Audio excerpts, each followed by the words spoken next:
கருட புராணத்தில் கொடுக்கப்படும் குலை நடுங்க வைக்கும் தண்டனைகள். இந்த ஒவ்வொரு தண்டனையும் உங்களை மிரள வைக்கும். மனிதர்கள் குறைந்தபட்ச நல்லொழுக்கத்தையேனும் பின்பற்றி வாழ வேண்டும் என்ற உயரிய நோக்கத்திலேயே ஒவ்வொரு சொல்லுக்கும் சிந்தனைக்கும் செயலுக்கும் விளைவாக பாவ புண்ணியங்கள் இருக்கின்றன என்று வகுக்கப்பட்டது. மனிதர்களின் பாவ புண்ணியங்களின் அடிப்படையில் இறந்ததும் அவர்களின் ஆன்மாவுக்கு தண்டனையோ வெகுமதியோ உண்டு. அதற்காகவே சொர்க்கம் நரகம் படைக்கப்பட்டுள்ளன என்பதும் பொதுவாக எல்லா மதங்களும் கூறும் கருத்து. சொர்க்க நரகம் பற்றி மற்ற எல்லா நூல்களை விடவும் கருட புராணத்தில் தெளிவாகவும் விளக்கமாகவும் கூறப்பட்டிருக்கின்றன. 18 புராணங்களில் தொன்மையான கருட புராணம் ஈமச் சடங்குகள், மறுபிறவி, சொர்க்கம், நரகம், ஆன்மாக்களின் நிலைகள், சடங்குகள் உள்ளிட்ட பல விவரங்கள் 19,000 பாடல்களில் சொல்லப்பட்டிருக்கின்றன.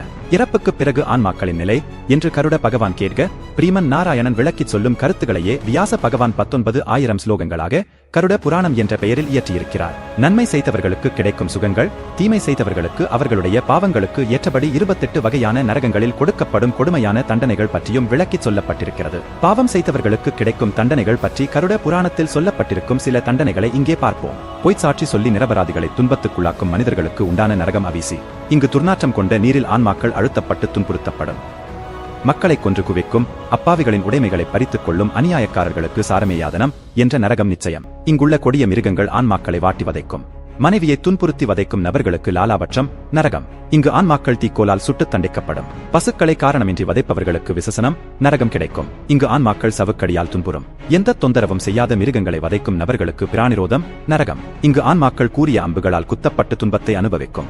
ஒழுக்கக்குறைவாக பெரியோர்களை மதிக்காமல் மனம் போனபடி வாழும் இழி ஜன்மங்கள் பூபோதம் என்ற நரகத்தை அடையும். இங்கு விஷமுள்ள ஜந்துக்கள் இவர்களை துன்புறுத்தும். தர்மமே செய்யாத லோபிகளுக்கு வைதரணி நரகம். வைதரணி என்ற நதியில் கொடிய ஜந்துக்களும் பிசாசுகளும் வாழும். இங்கே பாவிகள் விழுந்து துன்பப்படுவார்கள். பாவம் புண்ணியம் எதையும் கண்டுகொள்ளாமல் காசுக்காக எதையும் செய்பவர்கள் சான்மலி என்ற நரகத்தை அடைவார்கள். இங்கு முள் தடிகளாலும் முள் செடிகளாலும் குத்தப்பட்டு துன்பப்படுவார்கள். கொஞ்சமும் அஞ்சாமல் பிறர் உழைப்பை சுரண்டி வாழும் மனிதர்கள் போகும் இடம் கிருமி போஜனம். இங்கு புழு, பூச்சிகள், கிருமிகள் இவர்களை துளைத்து கொடுமைக்குள்ளாக்கும். தரிகெட்ட காம இச்சையால் கொடுமைகள் செய்யும் நபர்களுக்கு வஜ்ரகண்டகம். நெருப்பால் செய்யப்பட்ட பதுமைகளை தழுவி துன்பப்பட வேண்டும். பொய் சொல்லி பிறரது உடைமைகளை கவரும் பாவிகளுக்கு அக்னிகுண்டம். இங்கு எரியும் அக்னிகுண்டத்தில் பாவிகள் வாட்டப்படுவார்கள். பிறரை ஏமாற்றி அளவுக்கு மீறி செல்வம் சேர்ப்பவர்களுக்கு அந்தகூபம். இங்கு கொடிய மிருகங்கள் ஏறி மிதித்து பாவிகளை இஞ்சிக்கும். குற்றமற்ற எளியோர்களை தண்டிப்பவர்கள்.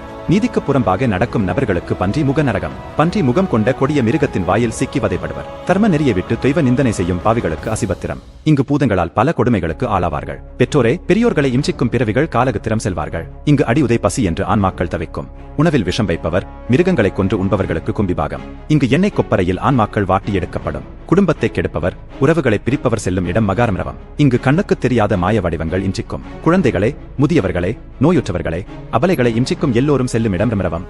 இங்கு கிங்கரர்கள் சூலத்தால் குத்தி இம்சிப்பார்கள். தம்பதிகள் ஒருவருக்கொருவர் ஏமாற்றி வாழ்வது, கொலை செய்வது எல்லாம் கொடிய செயல். இவர்களுக்கு உருவானதே அனித்தாமிசிரம். இங்கு கொடிய இருளில் சிக்கி பயந்தே கிடப்பார்கள். நம்பியவர்களை ஏமாற்றுபவர்கள், செய்நன்றி மறப்பவர்கள், பிறர் மனைவியை கவர்ப்பவர்கள் எல்லோருக்கும் தாமிசிரம் என்ற நரகம் கிட்டும். இங்கு கிங்கரர்கள் முள்ளாலான கட்டைகளால் அடித்து தண்டிப்பார்கள். சேரக்கூடாத ஆணையோ பெண்ணையோ கூடித்தழுவி மகிழும் காமவெறியர்கள் இவர்கள் வஜ்ரகண்டகம் என்ற நகரத்தை அடைவார்கள். இங்கு நெருப்பால் செய்யப்பட்ட பதுமைகளை கட்டித்தழுவ பாவிகள் நிர்பந்திக்கப்படுவார்கள். பெரியோர்களை, பெற்றோர்களை அடித்து அவமதித்தல், பட்டினி போடுதல் போன்ற பாவ செயல்களை செய்பவர்கள் காலகுத்திரம் என்ற நகரத்தை அடைவார்கள். இங்கு அதே முறையில் அடி உதை பட்டினி என்று வதைக்கப்பட்டுவார்கள். அனித்தாமிசிர நரகம். குற்றம், கணவனும் மனைவியும் சேர்ந்து வாழாமல் ஒருவரை இருவர் ஏமாற்றுதல். கணவன் மனைவியை வஞ்சிப்பது, மனைவி கணவனை வஞ்சிப்பது. தண்டனை, கண்கள் செயல் இழந்து இருள் சூழ்ந்த இடத்தில தவிக்க விடப்படுவர்கள்.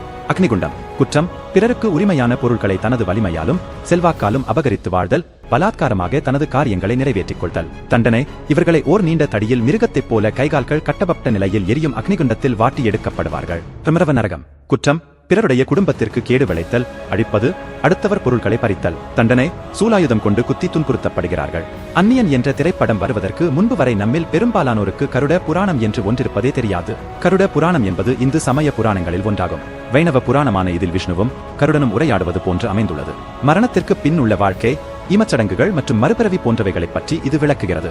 மொத்தம் 19,000 செய்யுட்கள் கொண்ட இப்புராணம் பூர்வகந்த மற்றும் உத்திரகந்த என்ற 2 உட்பிரிவுகளை கொண்டுள்ளது. மீண்டும் ஒரு சுவாரஸ்யமான வீடியோவில் உங்களை சந்திக்கும் வரை நன்றி.